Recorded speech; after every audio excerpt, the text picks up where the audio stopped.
ng isang congressman is maghanap ng mga programa na para makatulong dito sa constituents natin. Kaya maasahan nyo na itutuloy-tuloy natin ito.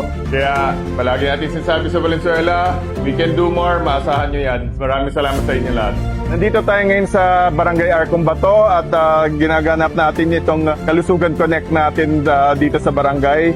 Ngayon, ang kaibahan nitong medical caravan natin, dagdag tayo ng ibang services kagaya ng libreng tuli at itong Alagang Express. Pasalamatan lahat kayo sa masakripisyo magbigay ng buong puso na para tulungan yung mga persons with disability natin. First natin dito sa Valenzuela, gusto natin magiging job ready. Natin, anong may tulong mo? Siyempre, tulungan namin kayo. Dito kasama? So hanggang saan sa tayo magdatanim? I'm hoping na maging very successful itong initial pilot project sa Kalikasan. As we go along, sana may matutunan tayo dito from each other. Ilan fiesta po natin?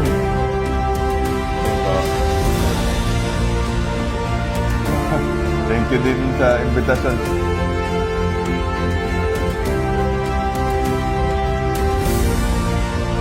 Salamat sa invitation ninyo.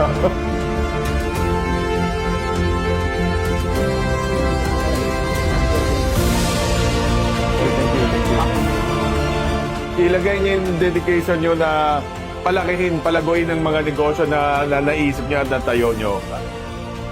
Kayo yung catalyst na nag-spur and nag-hold together. Ang bagay yan, lalo na right now with the crisis looming. Kailangan natin ng masasandalan na organization. Thank you. Thank you.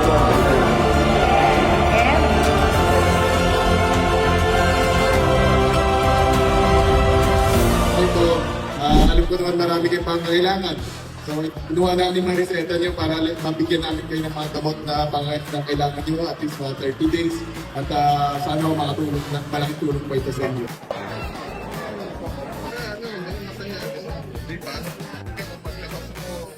Gagawa ng resume, tracing.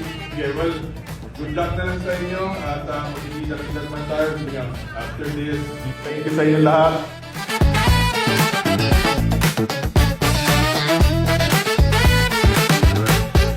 Morning sa lahat. Thank you sa volunteerism. Thank you for coming here. Tapos nag-express ng interest. No? Let's be safe today. Tapos i-plant natin itong mga mangrove natin. No? Thank you sa inyo.